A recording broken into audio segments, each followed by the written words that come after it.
सन्माननीय महापौर महोदया, सन्माननीय उपमहापौर, सन्माननीय आयुक्त महोदय, सभागृहातील सर्व सन्माननीय सदस्या, पत्रकार बंधू भगिनी आणि प्रेक्षकगृहातील प्रेक्षक वर्ग, महापौर महोदया, आपल्या महिलांचा अतिशय जिव्हाळ्याचा विषय म्हणजे ही योजना. आज याच्यामध्ये 20 योजना आलेल्या आहेत खरोखर, आणि याच्यातल्या या 3 योजना आहेत ना, त्या अगदी माझ्या जिव्हाळ्याच्या आहेत. खरं सांगू का तुम्हाला, जेव्हा मी आपला कोरोनाचा काळ होता त्यावेळेस अनेक महिलांना आपल्या योजना मिळत नव्हत्या. तर त्यावेळेस मी तुम्हाला एक उदाहरण देऊ इच्छिते. मी सन्माननीय आयुक्त महोदयांना देखील त्यावेळेस निवेदन दिलेलं होतं, पण त्याच्या अगोदर जो कोरोनाचा काळ होता त्यावेळेस माझ्याकडे एक 75 वर्षाची महिला महापौर महोदया आली होती आणि कोरोनामध्ये तिने सांगितलं माझ्या मुलाचा मृत्यू झालेला आहे, पण माझा एक नातू अपंग होता, त्याचा पण सांभाळ करता करता त्याचा देखील मृत्यू झाला आणि मी आता एकटीच आहे म्हणे. मॅडम, मला तुमच्याकडे काही काम मिळेल का? अक्षरशः महापौर महोदय, माझ्या डोळ्यात पाणी आलं. ती 75 वर्षाची महिला माझ्याजवळ काम मागत होती. त्यावेळेस मला असं वाटलं की आपण या नवी मुंबई शहरात राहतो, ही आपली श्रीमंत महानगरपालिका, आणि अशा वेळेस आपण अशा महिलांना मदत का करू शकत नाही. त्यावेळेचे तत्कालीन आयुक्त माझ्या मते अभिजित बांगर साहेब होते. त्यावेळेस मी त्यांना तत्काळ एक पत्र घेऊन गेले. म्हटलं, साहेब, अशी अशी एक महिला आहे, तिला मुलगा नाहीये आणि तिचं आता उदरनिर्वाहाचं साधन पण आहे. एक झोपडपट्टी एरियातली महिला होती, मी तिचं नाव घेऊ इच्छित नाही, पण मी तिचं एक उदाहरण देते.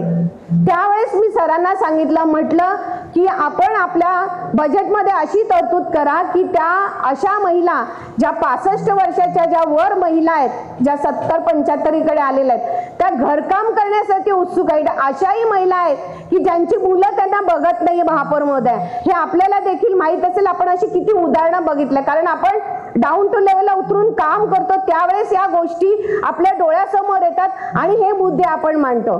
त्यावेळेस सरांनी मला सांगितलेलं, मॅडम, हे बजेटमध्ये घेतलं जाईल. म्हटलं, बजेटमध्ये घ्या, पण तत्काळ त्याची अंमलबजावणी करा. तर त्यावेळेस सरांनी मला सांगितलं, मॅडम, तसं घेता येत नाही, अर्थसंकल्पात त्याची तरतूद केली पाहिजे आणि सभागृहाला तो अधिकार आहे, महासभेमध्ये तो विषय येऊन मंजूर झाला पाहिजे, तेव्हा आपण हे करू शकतो. पण महापौर महोदय, आज हा विषय सभागृहामध्ये आलेला आहे, त्यावेळेस ते बजेटमध्ये घेतलं होतं, त्यावेळेस देखील मी अभिनंदन करायला त्यांचं गेले होते. आणि आज बजेटमध्ये आल्यानंतर खऱ्या अर्थाने मला असं वाटलं की 60 वर्षाच्या ज्या वरच्या महिला आहेत, आज जो हा योजना क्रमांक 19 आलेला आहे, 60 वर्ष व त्यापेक्षा जास्त वय असलेल्या विधवा, निराधार, घटस्फोटित एकल महिला उदरनिर्वाहासाठी अर्थसहाय्य देण्याचा हा प्रस्ताव महापौर महोदय इथे आलेला आहे. खरोखर मी महिला बाल कल्याण समितीचे देखील मी आभार मानते की आपण तो विषय त्या महिला बाल कल्याण मध्ये घेतला आणि तिथे जी अनुदानाची रक्कम आहे ती 12,000 ऐवजी आपण 20 करण्यात यावी असं अनुमोदन देऊन ते 5 करून घेतलेलं आहे. खरोखर महिला बाल कल्याणचं देखील मी आभार मानते. आणि त्यानंतर बाकीचे जे विषय होते, जे आता हा एक विषय क्रमांक आहे 12, आर्थिक दुर्बल घटकातील दुर्धर आजार असणाऱ्या महिलांना, त्याच्यामध्ये HIV, कॅन्सर, अर्धांगवायू क्षयरोग, हृदयरोग, रक्तातील गंभीर आजार, मज्जारज्जूचे गंभीर आजार, किडनीचे गंभीर आजार, याच्यासाठी अर्थसहाय्य देण्यासाठी मला वाटतं सन्माननीय आयुक्त महोदय, आपल्याला देखील मी मागे पत्र दिलं होतं की असे जे आजार आहेत याच्यामध्ये तो एक आजार आहे आणि बचत गटांना अर्थसहाय्य देण्यासाठी. त्याचप्रमाणे मी 3 विषय घेतलेले होते. अशामध्ये आपल्याला त्याच्यामध्ये जी तरतूद आहे ती मी आपल्याला 1 लाखापर्यंत करायला सांगितलेली होती आणि आपलं बचत गटाचं अनुदान बंद केलेलं होतं आणि बचत गटाला अर्थसहाय्य देण्यासाठी आपण 1 लाखाचं त्याच्यामध्ये मांडणी केलेली आहे. पण मला वाटतं आपण ती द्यावी, कारण अनेक असे बचत गट आहे की जे काम करायला इच्छुक आहेत, परंतु त्यांच्याकडे आता मध्ये अनुदान बंद केलं होतं त्यामुळे ते काही करू शकले नाही. तर आपण त्यांना देखील ते 1 लाखापर्यंतचं अनुदान द्यावं असं मी इथे सूचना मांडत आहे. माझ्या सूचनेचं आपण अनुमोदन द्यावं मॅडम. त्याचप्रमाणे आणखीन एक सूचना आहे माझी की जे हे दुर्धर आजार झालेले आपण बघतोय की आज नवी मुंबई शहरामध्ये अनेक महिलांना दुर्धर आजार झालेले आहेत, कॅन्सर सारखे पेशंट आहेत आणि किडनीचे आजार तर इतके फैलावलेले आहेत की काही विचारूच नका. पण ते आपण रक्कम करतो ती अतिशय तुटपुंजी आहे, तर तिथे देखील त्या महिलांसाठी 1 लाख रुपये तरतूद करावी असं मी एक सूचना म्हणते. या दोन्ही सूचनांचं आपण अनुमोदन द्यावं मॅडम आणि मग मला बोलण्याची संधी द्यावी. सन्माननीय महापौर, सन्माननीय सर्व सभागृह, सरोज पाटील मॅडमनी जे सुचवलेले आहेत सूचना त्यास मी अनुमोदन देते.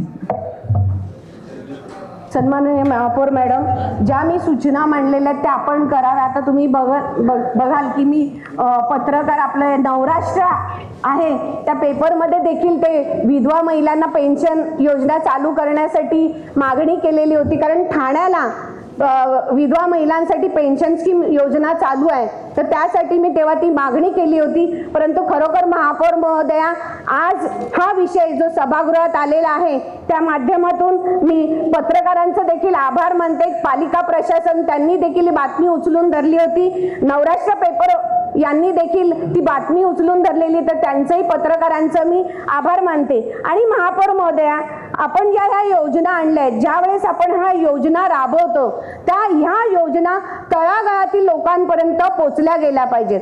कारण आपण जे समूह संघटक नेमलेले आहेत महापालिकेच्या माध्यमातून ते घरोघरी जाऊन तिथे त्यांनी पाहणी केली पाहिजे. आता आपण ही जी विधवा महिलांची योजना आणलेली आहे तर खरी गरज याची स्लम एरियामध्ये मोठ्या प्रमाणात झोपडपट्टी एरिया सारख्यामध्ये खूप अशा अनेक ज्येष्ठ नागरिक ज्या विधवा महिला आहेत, ज्येष्ठ आहेत, त्यांना खरोखर अशा पैशाची गरज आहे की ज्यांना मुलं बाळा बघत नाहीयेत, मग त्यांना स्वतः काहीतरी कामधंदा करावा लागत आहे. मग आपले हे नवी मुंबई महानगरपालिका, श्रीमंत महानगरपालिका म्हणतो, सभागृह नेते कुठेतरी यांच्या प्रती आपण जागरूक राहिलं पाहिजे, त्यांना ह्या योजनेचा लाभ झाला पाहिजे अशी मी आपल्या महापौर महोदय आपल्या माध्यमातून आयुक्तांना देखील विनंती करते की ह्या आज 20 योजना आपण आणलेल्या आहेत, खूप छान योजना आहेत, परंतु खरोखर ह्या लोकांपर्यंत पोहोचतात का?